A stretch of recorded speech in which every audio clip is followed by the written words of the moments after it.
ሰላም ውድ የቻናላችን የሻይ ሰዓት ፕሮግራም ተከታታዮች እንደምን ዋላችሁ። አሜሪካ የኢራንን ወደቦች ለመዝጋት ስትዘጋጅ የዓለም ነዳጅ ዋጋ ዳግም ማሸቀበ። ዩኬ አሜሪካ በሆርሙዝ ወሽመጥ ላይ የምትወስደውን እርምጃ እንደማትቀላቀል አስታወቀች። ለሰዓቱ ያልኩላችሁን መረጃዎችን በዝርዝር አቀርብላችኋለሁ። አሜሪካ የኢራን ወደቦችን ለመዝጋት ስትዘጋጅ የዓለም ነዳጅ ዋጋ ዳግም አሻቀበ።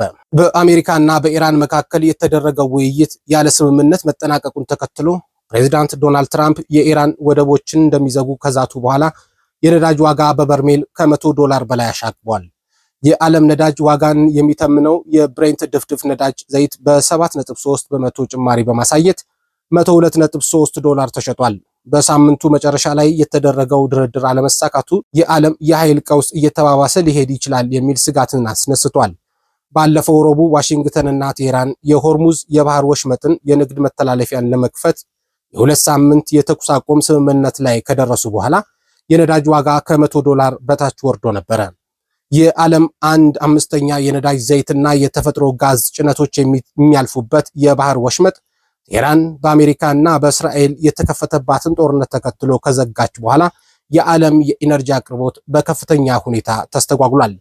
ግጭቱ ከተጀመረበት የካቲት 21 2018 ዓ.ም ጀምሮ በወሽመጡ የሚተላለፉ መርከቦችም ቆመዋል። ይሁን እንጂ እንደ ህንድና ማሌዥያ ያሉ አንዳንድ ሀገሮች መርከቦቻቸው መስመሩን እንዲጠቀሙ በመደራደር ማሳለፍ ችለዋል።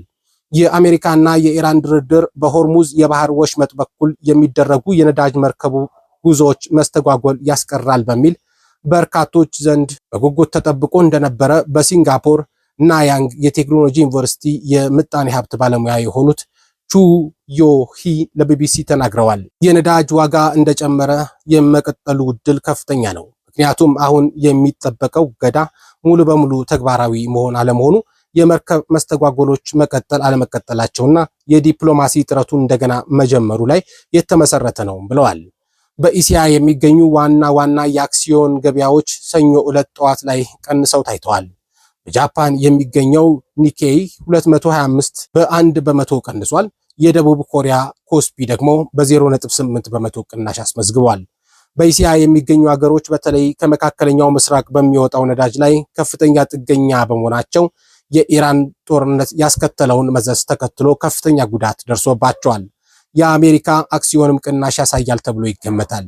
የአክሲዮን የወደፊት እጣ ፈንታ የሚወሰነው ባለሀብቶች አንድን ንብረት ወደፊት በተወሰነ ጊዜ በተወሰነ ዋጋ ለመግዛት ወይንም ለመሸጥ በሚደረግ ስምምነት ሲሆን ይህም የዓለም የገበያ አቅጣጫን ሊያመለክት ይችላል።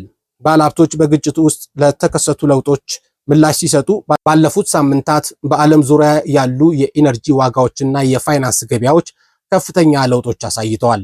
አሜሪካና ኢራን ለ2 ሳምንታት የሚቆይ የተኩስ አቁም ስምምነት ካደረጉ በኋላ የብሬንት ድፍድፍ ነዳጅ እንደ አውሮፓውያን አቆጣጠር ሚያዝያ 8 ቀን በበርሜል ወደ $90 ዝቅ ብሎ ነበረ። ትራምፕ እሁድ ዕለት ማንኛውም መርከብ ወደ ሆርሙዝ ወሽመጥ እንዳይገባና እንዳይወጣ ይዘጋል ሲሉ በማህበራዊ ሚዲያ ገጻቸው ላይ ከጻፉ በኋላ የዓለም የነዳጅ ዋጋ ዳግም ለውጥ አሳይቷል። የአሜሪካ ማዕከላዊ እዝ በበኩሉ ወደ ኢራን ወደቦች የሚደረጉ መግባትና መውጣቶች ሰኞ ዕለት ከ11 ሰዓት ጀምሮ እንደሚዘጋ አስታውቋል። ሲትኮም በማህበራዊ ሚዲያ ላይ በለጠፈው ጽሑፍ ከኢራን ወደቦችና የባህር ዳርቻ አካባቢዎች የሚገቡ ወይም የሚወጡ የሁሉም አገራት መርከቦች ላይ ያለ አድሎ ተፈጻሚ ይሆናልም ብለዋል። ሲትኮም በተጨማሪ በሆርሙዝ የባህር ወሽመጥ ከኢራን ወደቦች ውጪ የሚወጡም ሆነ የሚሄዱ መርከቦች ማለፍ እንደሚፈቀድላቸው አስታውቋል። ኢራን በፓኪስታን ያደረገችውን ድርድር የመሩት የኢራን የፓርላማ አፈ ጉባኤ መሐመድ ባጋር ጋሊፍ አገሪቱ ለማንኛውም ስጋት አትንበረከክም ሲሉ ለሀገሪቱ መገናኛ ብዙሃን ተናግረዋል። የኢራን እስላማዊ አብዮት ዘብ ወደ ባህረ ሰላጤው የሚጠጉ ማንኛውም የጦር መርከቦች በዋሽንግተንና ቴህራን መካከል የተደረሰውን የተኩስ አቁም ስምምነትን እንደጣሱ እንደሚቆጠርና ከባድ እርምጃ እንደሚወሰድባቸውም ተናግረዋል። በተያያዘ ዜና ብሪታንያ አሜሪካ በሆርሙዝ ወሽመጥ ላይ የምትወስደውን እርምጃ እንደማትቀላቀል አስታውቃለች። ዩናይትድ ኪንግደም አሜሪካ በኢራን ላይ በምትወስደው ወታደራዊ እርምጃ እንደማትሳተፍ አስታውቃለች። የዩኬ የባህር ፈንጂ አምካኝና የጸረ ድሮን ኃይል በቀጠናው መንቀሳቀሱን ቢቀጥልም የብሪታንያ የጦር መርከቦችና ወታደሮች ግን የኢራንን ወደቦች ለመዝጋት እንደማይሰማሩ ተገልጿል። የብሪታንያ መንግስት ቃል አቀባይ የባህር እንቅስቃሴን በነፃነት ማድረግ እና የሆርሙዝ ወሽመጥን መክፈት መደገፋችንን እንቀጥላለን፣ ይህም የዓለም ኢኮኖሚና በሀገራችን የኑሮ ዋጋ ለመረጋጋት በአስቸኳይ የሚያስፈልግ ነውም ብለዋል። አሜሪካ የኢራን ወደቦችን ለመዝጋት የወሰነችው በመካከለኛው ምስራቅ ያለውን ጦርነት ለማስቆም የተደረገው ድርድር በመክሸፉ ነው። አሜሪካና ኢራን በፓኪስታን ዋና ከተማ ኢስላማባድ ድርድር ካደረጉ በኋላ ፕሬዚዳንት ዶናልድ ትራምፕ አሜሪካ ወደ ሆርሙዝ ወሽመጥ የሚገቡና የሚወጡ ማንኛውም እና ሁሉም መርከቦች እንደሚታገዱ አስታውቀዋል።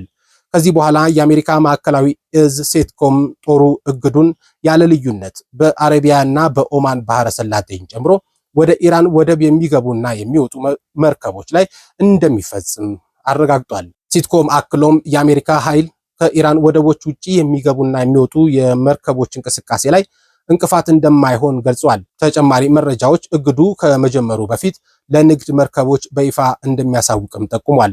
ትራምፕ ከፎክስ ኒውስ ጋር ባደረጉት ቆይታ በወደብ የመዝጋት እርምጃቸው ሌሎች ሀገራት ተሳታፊ ይሆናሉ ያሉ ሲሆን የትኞቹ ሀገራት እንደሚሆኑ ግን አልጠቀሱም። ፕሬዚዳንቱ የሰሜን አትላንቲክ የጦር ቃል ኪዳን ኔቶ ሰርጡን ለማጽዳት እርዳታ ማቅረቡን ተናግረዋል።